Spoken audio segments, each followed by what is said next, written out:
What is going on, guys? Welcome back to the R tutorial series on Neural 9. In this episode today, we're going to talk about data frames. So let us get right into it.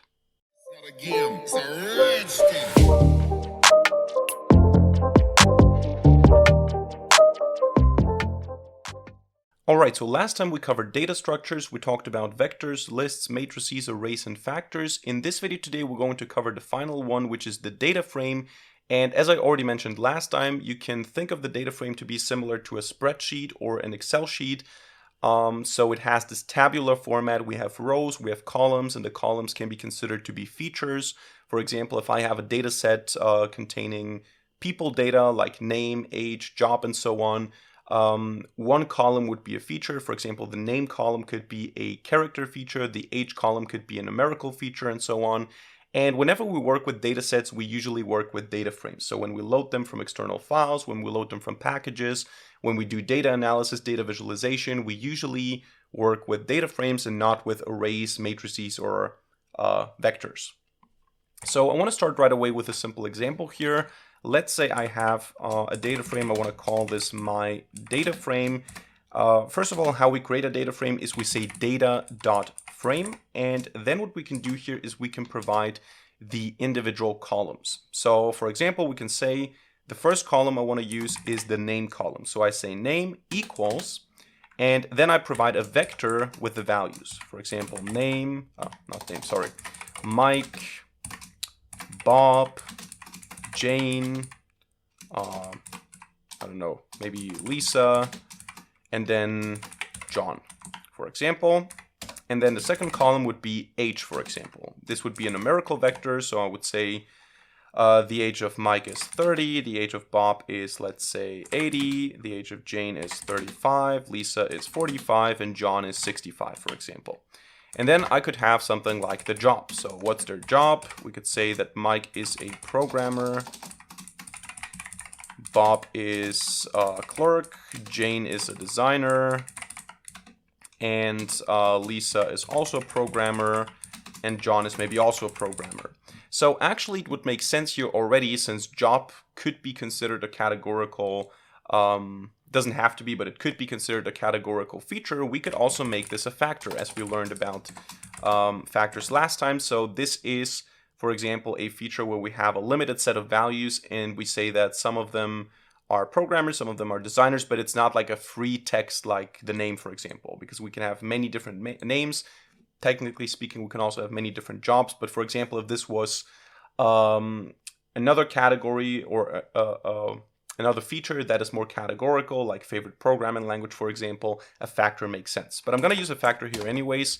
And now we have this data frame. I can click on it here to see the individual columns, and I can also click on this button here to show it actually as a table. So you can see already this is very similar to an Excel sheet. I can sort here by name, I can sort by age, I can sort by job, I can filter here manually in the UI, but we're going to do all of this in code. But yeah, this is how you create a data frame, for example, if you don't want to load it from a file, or if you don't want to load it from a package. Now, let's talk about the indexing here. How do we access individual values? What happens, for example, if I say my data frame square bracket 1? Well, I get the first column. If I say 2, I get the second column. So just providing a single index gives you the column. If you say 1 comma, however, you get the first row. Mike, 30, programmer. 2 comma is Bob, 80, clerk. So you can either get column or row by doing this. And the interesting thing about a data frame is that we can access individual features with their name. So I can say my data frame and then the dollar symbol, and then I can say name, for example. And this would give me all the names. I can say dollar age. This would give me all the ages. I can say dollar job. This would give me all the jobs, which is in this case, as you can see, a factor. So we have the levels clerk, designer, programmer, not just the individual values here. So this is something that we can do, and we can also do that in a different way. So I can say my data frame and then 2 times the square brackets, and here I can pass now as a text, for example, name, and this would give me the name. But I can also pass a vector here. So I can actually pass here a vector C with multiple columns. So I can say, for example, I don't care about the age. What I want to know is what people are working. So who is working what job? Not Mike, sorry. Name and job, for example. And I get name and job, and I don't get the age column. The same thing can now be used, the same notation or the same way of accessing features can now be used to create new features. So I can say, for example, my data frame $gender, and then I can say here that I want to assign to this now a vector full of strings, and I can say M for male, M, F for female, F, and M. And then if I look at my data frame here, you can see we have a new column in here. So this is also a possibility to do that. To add a new row, however, what we do is we create a new row as a data frame, and then we use the rbind function similar to a matrix. So if I want to have a new row, I say new row is equal to, and then I say data frame, and I do the same thing, name equals, for example, let's say Angela, then age equals, let's say 25, and then let's say that the job equals, I don't know, designer as well. So this is now my new row, and if I want to add this new row to my data frame, actually I need also the gender, since we now have a new feature. So the gender is going to be female. And then here what I'm going to do now is I'm going to say my data frame rbind, or is equal to rbind. Remember, this is how we add a row to a matrix. This is also how we add a row to a data frame. We just say rbind my data frame new row. Number of column arguments does not match. Oh, I had to run this again. So my data frame, there you go. We now have Angela here as a new entry. So this is how you can do that. You can also drop columns or remove columns if you set them to null. So I can say my data frame gender, and then I can set this to null, written like this, null. This is basically the null object, the empty nothing object, you could say. And now if I look at my data frame, the column is gone. So this is something that we can do as well. And if I want to remove a row, how do I do that? I do that with the indexing. So I can say I want to have my data frame -1. So the same way I select one row, I can select everything but one row. And if I actually want to drop this row, I can just say my data frame is equal to the result of selecting everything but that row. So my data frame now does not contain Mike anymore. Yeah, some small things that we can also do is we can print or we can output not the entire data frame, but just parts of it. We can say head, for example, to get the first 5 values. This is the default. In this case, now we only have 5 values, but I can also set n to 3, for example, to get the first 3 values. And I also have the corresponding function from the other side, which is tail. So tail my data frame n3 gives me the last 3 values of the data frame. Besides that, we can also see the structure of the data frame. I can say str my data frame. This will show me what my data frame looks like. It tells me, okay, there's name, character, age, number, and job factor. And I see 3 levels here. And I see I have 5 observations, so 5 rows with 3 variables, so 3 columns. So this is just some information about the data frame itself. And I can also get the column names. So I can say column names my data frame to just get the feature names if I'm interested in that for some reason. Maybe for visualization purposes because we want to display them somewhere, but this is how you get the column names. We can also sort data frames by features the same way we did that here interactively, like this. We can also do that with code. How do we do that? We do that by using the order function. So I can say my data frame order, and here I pass now my data frame age, for example. This basically, what's the problem here? My data frame age. Oh, sorry, I need to pass a comma here because we're doing this. We're sorting by column and we want to sort the rows. So what we do here is we order the ages, and we do that in ascending order, and then we sort the whole data frame, of course, connected not just the age values, but we also shift the names and the jobs correspondingly. And you can see now that the order is so that the ages are in ascending order. I can also add a minus here to do it the other way around. Oh, actually, sorry, not like this. but like this. Then I have the descending order, so I have 80, 65, and so on. So the descending order of the sorting. Now, another thing that we can do is we can concatenate data frames. So, or we can, actually we don't say concatenate, we say merge.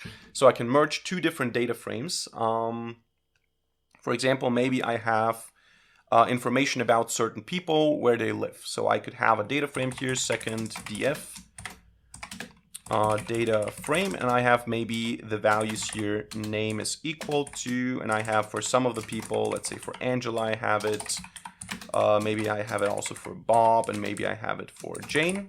I know where they live and what city they live, and I can say here, for example, Angela lives in New York, Bob lives in Paris, and Jane lives in London.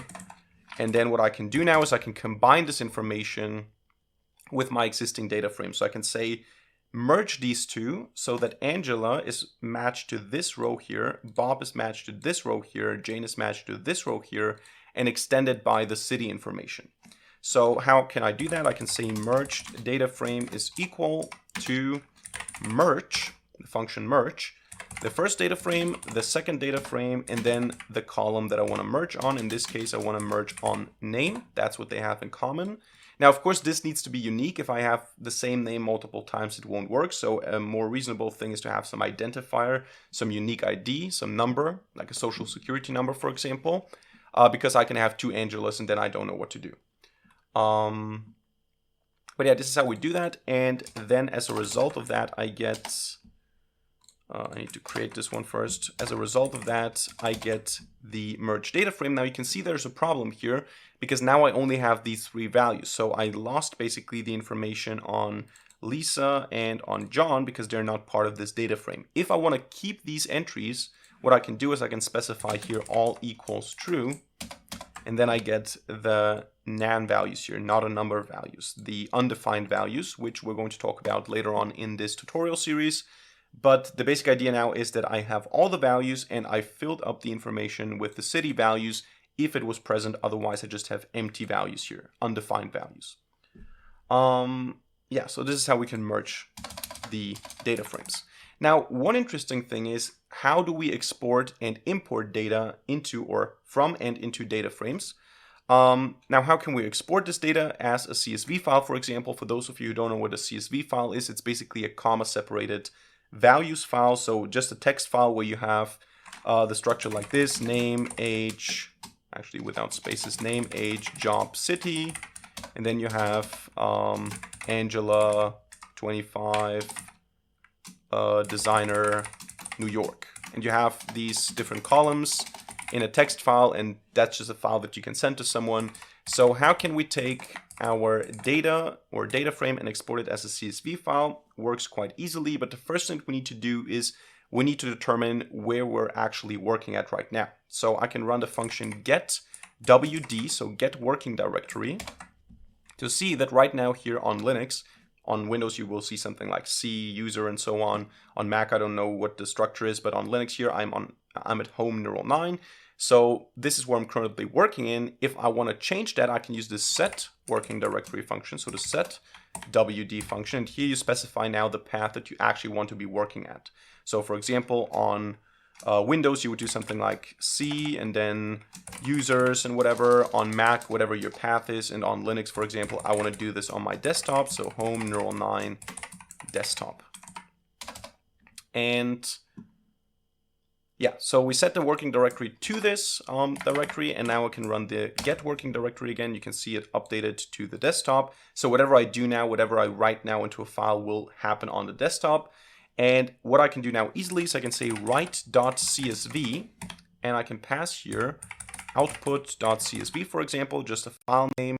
And I can say that I want to, or actually before that, I need to specify that I want to output the merge data frame.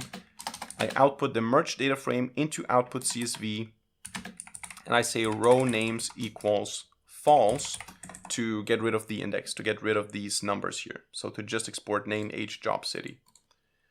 You don't want to do this, of course, if you have meaningful values here that you actually need, like social security numbers or something.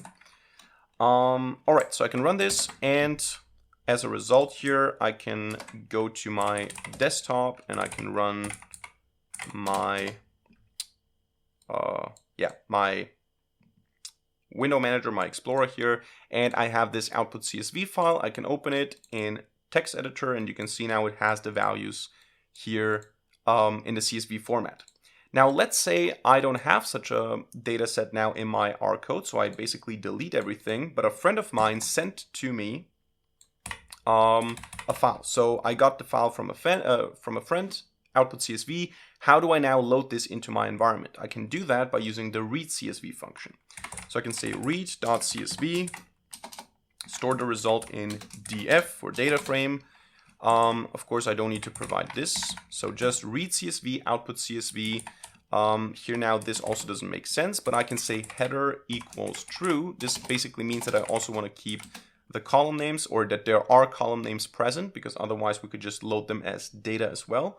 And the separator here is a comma. So it's a comma separated file. If you have something else in there, like a semicolon or tabs, for example, for tabs, you would go with \t.